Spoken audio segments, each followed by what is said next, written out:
കേരള യൂണിവേഴ്സിറ്റിയിൽ കലോത്സവം നിർത്തിവച്ചതിനെ തുടർന്ന് വലിയ പ്രതിഷേധമുണ്ടാവുകയാണ്. വിദ്യാർത്ഥികൾ ഗ്രൂപ്പ് ഡാൻസിനായി തയ്യാറെടുത്തിരുന്ന വിദ്യാർത്ഥികൾ ഇപ്പോൾ നമ്മൾ ഈ കാണുന്ന ദൃശ്യങ്ങൾ എന്ന് പറയുന്നത് അവർ വേദിയിൽ അവരുടെ മത്സരം കാഴ്ചവെക്കുന്നത് അത് മത്സരമല്ല കാഴ്ചവെക്കുന്നത്, ആ ഐറ്റം കാഴ്ചവെച്ചുകൊണ്ട് അത് നൃത്തം വീണ്ടും ചവിട്ടിക്കൊണ്ട് ആ പ്രതിഷേധം അറിയിക്കുകയാണ് വിദ്യാർത്ഥികൾ. എന്തായാലും ഇപ്പോൾ നേരത്തെ വൈദ്യുതി വരെ അവിടെ വിച്ഛേദിച്ചുകൊണ്ടുള്ള നടപടിയൊക്കെ ഉണ്ടായിരുന്നു. അതിനെ തുടർന്ന് വീണ്ടും കുട്ടികൾ ഇടപെടുകയും ഒക്കെ ചെയ്തിട്ടുണ്ട്. ജിബിൻ JB വിവരങ്ങളുമായി തുടരുന്നുണ്ട്. ജിബിൻ, ഇതിലിപ്പോൾ എങ്ങനെയാണ് ഒരു പരിഹാരമാകുന്നത്? എങ്ങനെയാണ് അവിടെ പ്രതിഷേധം തുടരുക തന്നെയാണോ? തന്നെയാണ് ഇപ്പോൾ പ്രതിഷേധം തുടരുക തന്നെയാണ്. നേരത്തെ നമ്മൾ കണ്ടതാണ്. അതായത് ആദ്യം ഇവിടെ പ്രതിഷേധവുമായി നൃത്തത്തിനായി എത്തിയത് തിരുവനന്തപുരത്തുള്ള സംഗീത കോളേജാണ്. അവരുടെ നൃത്തം കഴിഞ്ഞവർ ഇപ്പോൾ തൊട്ടു പിന്നാലെ പോലീസ് എത്തി രീതിയിലുള്ള കുട്ടികളൊക്കെ തന്നെ പോകണം എന്നുള്ള മുന്നറിയിപ്പ് നൽകിയിരുന്നു.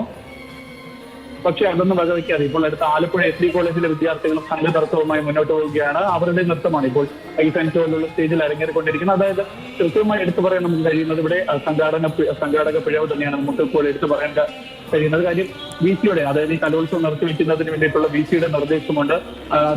അതായത് ഈ VC-യുടെ നിർദ്ദേശത്തെ അംഗീകരിക്കുന്ന നിലപാട് തന്നെയാണ് നേരത്തെ കേരള യൂണിവേഴ്സിറ്റി യൂണിയനും നമുക്ക് പ്രതികരണത്തിൽ തന്നത്. പക്ഷെ അവിടെ നിന്നും തന്നെ ഇപ്പോൾ ഈ പ്രതിഷേധ നൃത്തത്തെ തടയുവാനോ അതിലൊക്കെ ഇടപെടൽ നടത്തുവാനോ ഒന്നും തന്നെ ഇപ്പോൾ ഈ സംഘാടക സമിതി തയ്യാറാവുന്നില്ല എന്നുള്ളതാണ് എടുത്തു പറയേണ്ട കാര്യം. പക്ഷേ ഇതിപ്പോൾ ഈ വേദിക്ക് പുറത്തായി ഇപ്പോൾ പോലീസിന്റെ ഒരു വൻ സന്നാഹം തന്നെയുണ്ട്.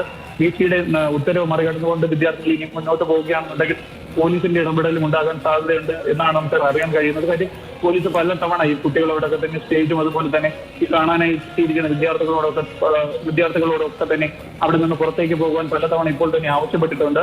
ഇത്തരത്തിൽ ഇനിയും വിദ്യാർത്ഥികൾ പ്രതിഷേധം തുടരുകയാണെന്നുണ്ടെങ്കിൽ ഈ സെന്ററുകളിലേക്ക് പോലീസ് കയറി ഇടപെട്ടുകൊണ്ട് വിദ്യാർത്ഥികളെയൊക്കെ തന്നെ പുറത്തേക്ക് ഇറക്കുവാനുള്ള നടപടികളൊക്കെ തന്നെ അവരും സ്വീകരിക്കും. അതുകൊണ്ട് എന്താണ് ഇവിടെ നടക്കാൻ പോകുന്നത് എന്നുള്ള ഒരു കൃത്യമായ സൂചന നമുക്ക് പോലും നൽകാൻ കഴിയാത്ത അവസ്ഥയാണ്. എന്തായാലും ഈ ഒരു VC-യുടെ ഉത്തരവും ലംഘിച്ചുകൊണ്ട് ഇപ്പോൾ വിദ്യാർത്ഥികൾ പ്രതിഷേധവുമായി തുടരുക തന്നെയാണ്. കാര്യം ഇത് ഇന്നോ ഇന്നലെയോ അല്ല, ഈ കലോത്സവത്തിന്റെ പേരിന്റെ ഒരു വിവാദം തുടങ്ങിയ നാൾ മുതൽ തന്നെ കലോത്സവത്തിന്റെ പേരിൽ തുടങ്ങിയിട്ടുള്ള പ്രതിഷേധവും പ്രശ്നങ്ങളും ഒക്കെയാണ്. അടിയും ഇടിയും ഒക്കെ അതിനിടയിൽ ഉണ്ടായി. ഏറ്റവും വലിയ കലോത്സവം നിർത്തിവെച്ചിരിക്കുകയാണ്. ഇപ്പോഴും പ്രതിഷേധം തുടരുക തന്നെ ചെയ്യുന്നു. ആത്യന്തികമായി നഷ്ടം സംഭവിക്കുന്ന വിദ്യാർത്ഥികൾക്കാണെന്ന് മാത്രം.